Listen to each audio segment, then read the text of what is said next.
Why are you still tolerating that behavior?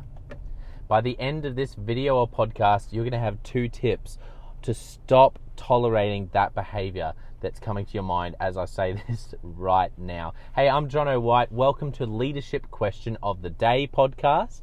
And I work with leaders around the world with my organization called Clarity. And we just love investing in people to become the very best they can be.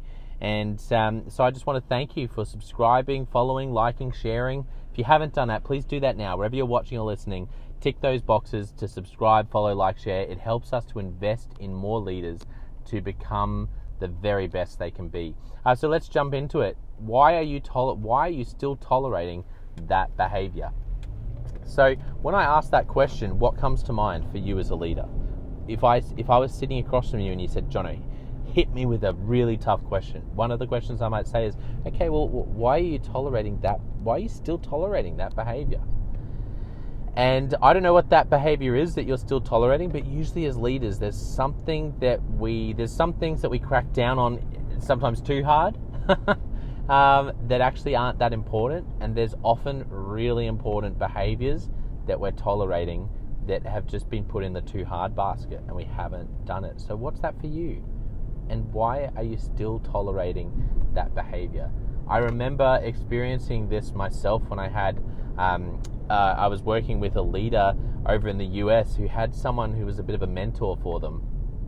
And they were working with them and they felt like everything was going really well. And they were saying, their mentor said to them, how's everything going? And they said, yeah, it's really good. And they said, describe to me, what the culture's like, and they described it, but their mentor picked up in the conversation on something as they described the culture.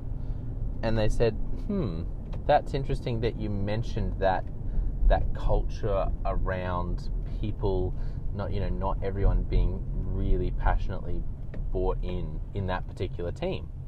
And they said, well, yeah, it's a bit of a work in progress. Oh, well, how long has that been there? Well, I guess a couple of years. And you could just see as this leader was sitting there with their mentor, they could just see they were really considering what to say next, because it was obviously something really important. And so they sat there in silence waiting, and then their mentor said to them, well, do you realize that your team, that team that's functioning like that, is only functioning like that because you've allowed it?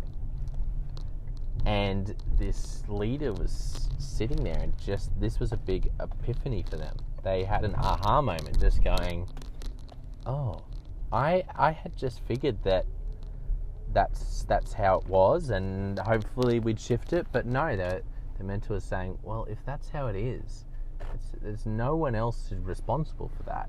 Like, there's the people involved, but ultimate responsibility for that behavior continuing for so long is yours.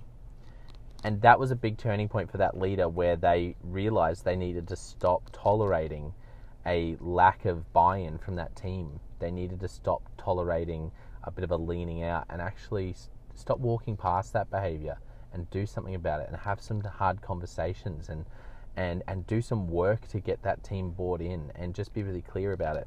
And so I wonder what that might be for you. What are you tolerating as a leader that you're still tolerating that you shouldn't be? And so the 2 tips is really simple today. The first thing is just to identify to yourself, articulate for yourself what that behavior is. What's the behavior? I know you might have been thinking of a bigger narrative. You might have been thinking, well, it's this overall thing I'm tolerating. Okay, but what's the specific behavior? What's the most unhelpful behavior in that? What I mean by that is it a your leadership team or your team members aren't turning up for things? Is it a propensity in some people to continually miss deadlines? Is it a lack of focus around what's most important and people get really distracted? What's the thing that you're tolerating? Try to articulate the specific behavior, and then the second thing is to think about how you can address that behavior the next time it specifically happens again. Think about how you can address that behavior the next time it specifically happens again. And in my book, Step Up or Step Out, How to Deal with Difficult People Even If You Hate Conflict, I talk about this idea of clarifying or changing expectations. And so that's something I'd encourage you with is you need to address that behavior, but there's also a sense that a lot of leaders have when I'm sitting with a leader where I'll push them on this question. Well, how clear is that person on what your expectations are for them? And people often go, yeah, good question. And so let me ask you that question. You're sitting there watching this, listening, wherever you are in the world. I don't know where you are, and I want you to think. How clear is this person that you're now thinking of specifically, who's doing this particular behavior that you've realized that's the specific behavior I'm tolerating?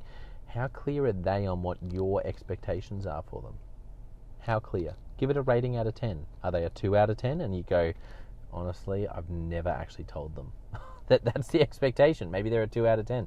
Maybe they're a 10 out of 10. And you go, Jono, I've had 25 conversations this week about it. They are crystal clear, and it still hasn't changed. And the point is, you want to get that up to an 8, 9, or 10 before you go and address that behavior.